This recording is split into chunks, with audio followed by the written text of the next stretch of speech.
ডাকেন, আপনার কোন বস আছে তাকে ডাকেন, দেখি তার কত বড় ক্ষমতা। থানায় আসতে হইল কেন? তোর কারণে আমার থানায় আসতে হইল কেন? আমি থানায় আসি না, থানা আমার বাসায় যায়। মন্ত্রীর সঙ্গে মিটিং, সেটা ক্যান্সেল করে আসতে হইল আবার। স্যার আমার কি দোষ? এরা তো কোনো কথাই শুনলো না, আমরা থানা নিয়েছি। আমার পরিচয় দোষ নাই? দিছি কি বলে? কোনো মন্দির ফন্দির টাইম নেই, সাহেব ভাই চিনি না। কি সাইম কি? হ্যাঁ, তারপর চিনেন আপনি? কনগ্রাচুলেশন, বিশাল ক্ষমতাশালী জায়গায় তুই চলে আসছস। বাহ! কি হচ্ছে আমার এখানে? আমার অফিসে এসে আমার সাথে কথা না বলে আপনি ওদের সাথে কথা বলতেছেন, কি আপনি?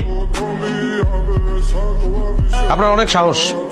আপনি আমার গাড়ি আটকাইছেন, আমার ড্রাইভারকে আটকাইছেন, কারণ আপনি আমাকে চেনেন না। সায়েম চৌধুরী, সিআইপি, আপনাদের থেকে অনেক বড় বড় হেড বড় অফিসারদেরকে স্যার বাম পকেটে নিয়ে ঘোরেন।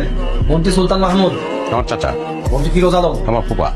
আপনাদের আইজি টিআইজি সবাই স্যারকে সমীহ করে চলে, আর আপনি স্যারকে থানায় আসতে বাধ্য করছেন। How dare you! এই কথা বলো না, এত কথা বলো কেন? বেশি কথা বলো তুমি। প্রত্যেকটা সেকেন্ডের দাম আছে। সামান্য একটা গাড়ির জন্য এত সময় তো আমি দিতে পারবো না। একটু বল করেছে আগেরটা আগে, ভূমিমন্ত্রী টাইম নেই, বাদ দাও। লাঞ্চের দাওয়াত দিয়েছে। বাদ দাও। জি স্যার। ডিআইজি পারভেজ কেমন দাও? জি স্যার।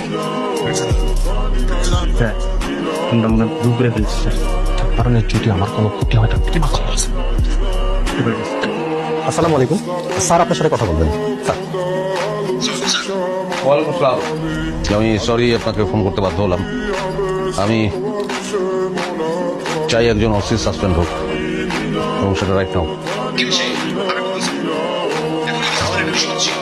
না, তাকে সাসপেন্ড কেন করতে হবে সেটা শুনবেন না আপনি?